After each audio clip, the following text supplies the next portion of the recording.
Since the dawn of time, rules have been the cornerstone of progress. When early humans gathered around a fire, they made agreements, unspoken but understood, that ensured their survival. Those were the first laws, forged from not power but necessity. And as societies grew, those rules became written. They defined justice, protect the vulnerable, and create order where there is chaos. Without them, civilizations falter and progress collapses under its own weight. Today we're facing a new frontier, cryptocurrencies, a world where traditional borders dissolve and innovation races ahead of regulation. Yet just like the earliest days of trade, freedom without structure invites disorder. Crypto regulations are not here to hinder innovation. They're actually here to protect it.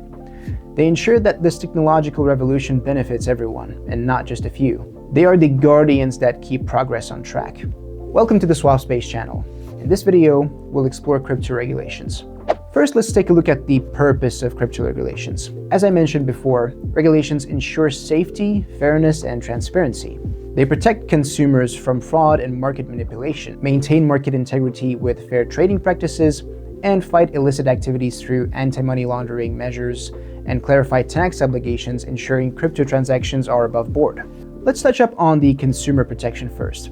Without regulations, the crypto world is full of risks. Fraudulent projects, pump and dump schemes, and Ponzi structures prey on unsuspecting investors. Regulations are designed to ensure that companies behind tokens or exchanges are transparent, mandating disclosures that protect retail investors from high-risk schemes and penalize malicious actors who exploit the unregulated nature of the industry. Next up is market integrity. Cheating is obviously unfair and unsustainable in the long run, but regulations ensure fair access to markets for all participants. Protection against price manipulation, insider trading, and standardized reporting and audits for exchanges and projects is a key milestone for regulators.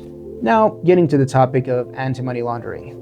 While cryptocurrencies offer freedom, that freedom can easily be exploited. Bad actors use crypto for a multitude of crimes. Regulations combat this by requiring exchanges and wallet providers to perform KYC checks, monitoring and reporting suspicious transactions, and of course enforcing compliance with the global anti-money laundering laws. Tax compliance also plays a pivotal role here because in traditional finance, taxes are non-negotiable.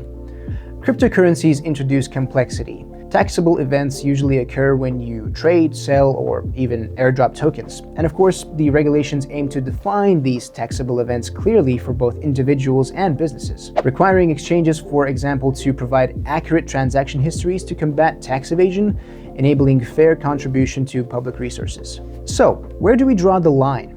Too many rules can choke progress while too few can lead to chaos. And the goal is to find this balance. If we enable developers to build without fear of ambiguous legal repercussions and empower investors and consumers to engage confidently, we can surely preserve the decentralized ethos of crypto while mitigating its risks. By protecting consumers, maintaining integrity, and stopping crime, and of course also clarifying obligations, we lay the groundwork for a more secure future for all of us. Now let's take a closer look at how different these crypto regulations are. And spoiler alert, they are as diverse as the cultures and economies they're governed by. While some regions embrace digital assets as the future, others approach with caution and even outright rejection. Let's explore the regulatory landscape shaping the crypto world right now.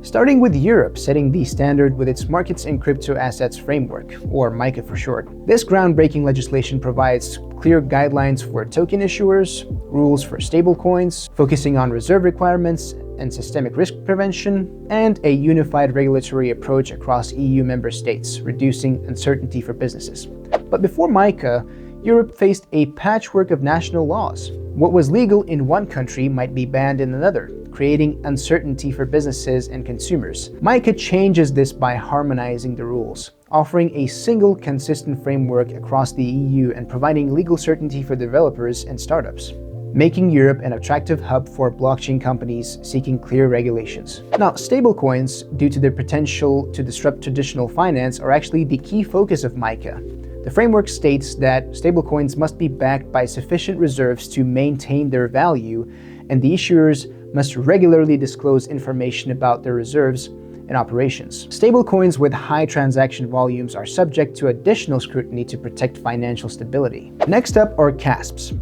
crypto exchanges, wallets, and the custodians fall under the definition of CASPs, Crypto Asset Service Providers. MiCA requires these entities to first obtain a license to operate in the EU, adhere to stringent AML and KYC standards, and ensure the security and protection of user funds.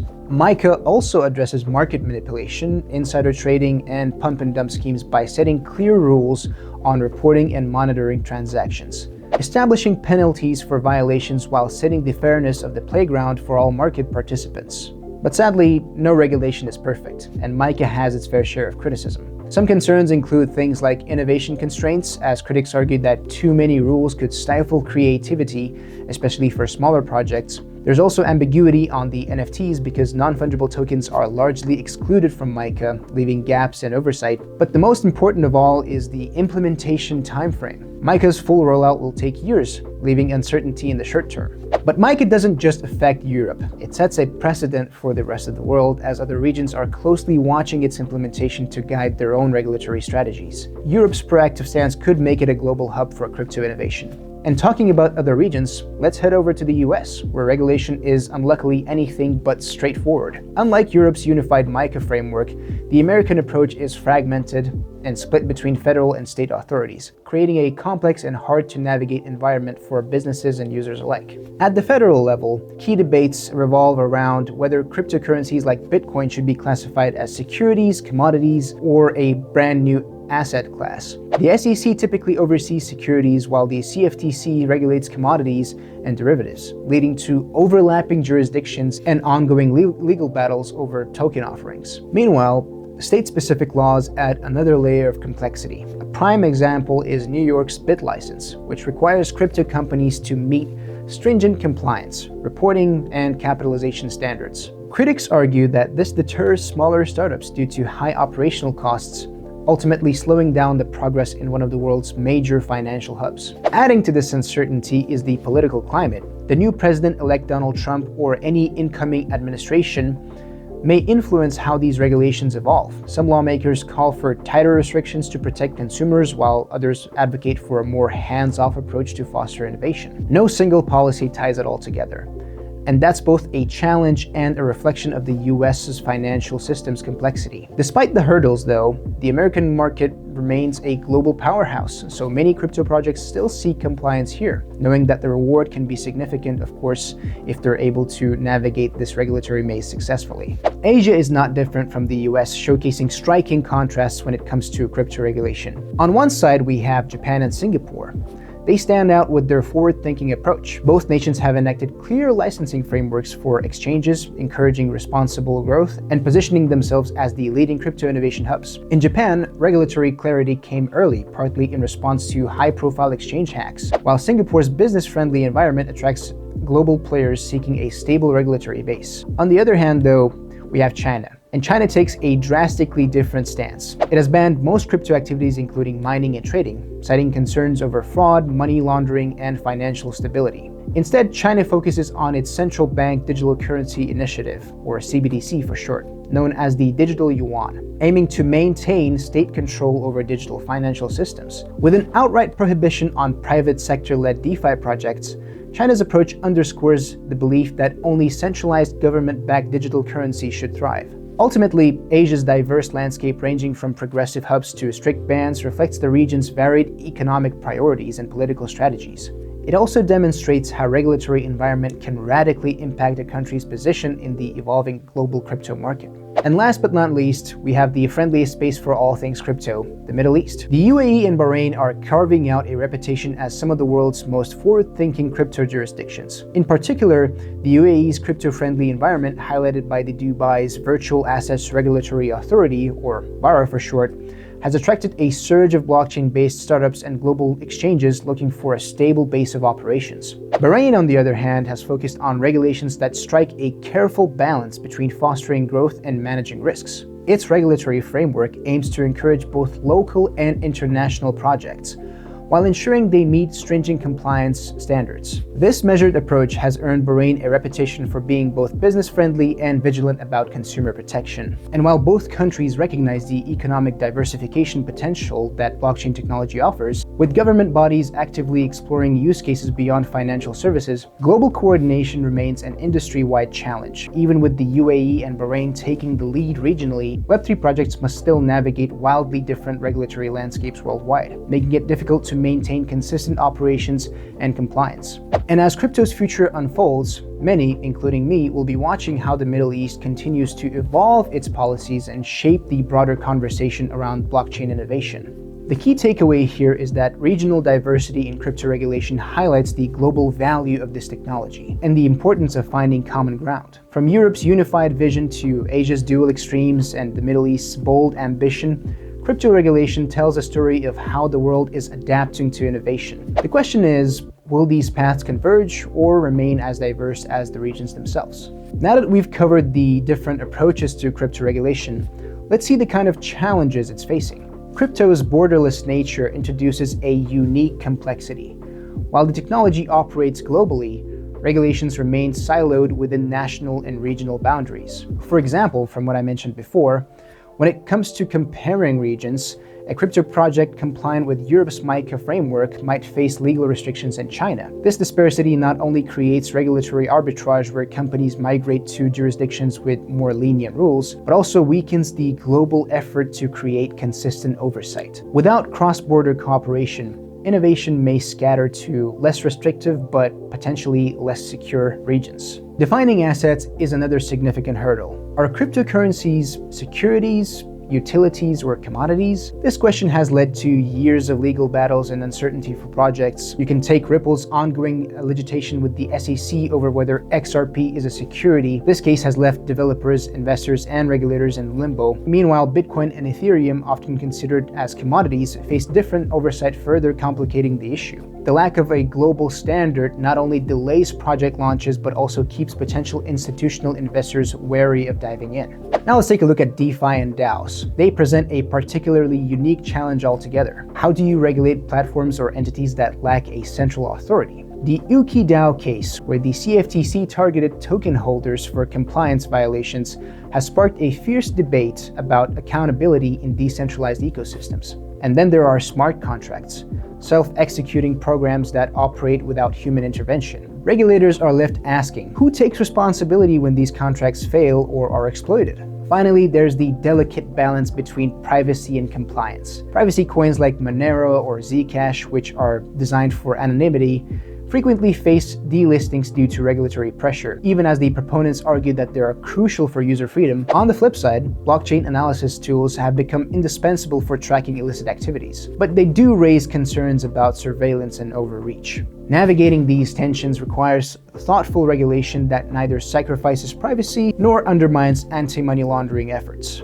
But crypto regulations are not static. They evolve in response to risks and the changing demands of global economies. There are some emerging trends that are shaping the regulatory landscape, each bridging its own set of opportunities and challenges. Starting with central bank digital currencies. Governments worldwide are racing to create CBDCs, aiming to maintain control over monetary systems in the face of crypto's growing influence. While private cryptocurrencies like Bitcoin promote decentralization, CBDCs take the opposite approach, combining blockchain's efficiency with state oversight. The previously mentioned China's digital yuan leads the charge, already integrating into millions of wallets. Its adoption highlights the push for centralized digital money that the government can monitor and regulate. In contrast, though, the US Federal Reserve remains cautious, weighing the potential benefits of a digital dollar against concerns over privacy and its impact on commercial banks. The EU's digital euro initiative complements MiCA, reflecting a structured and proactive approach to integrating digital currencies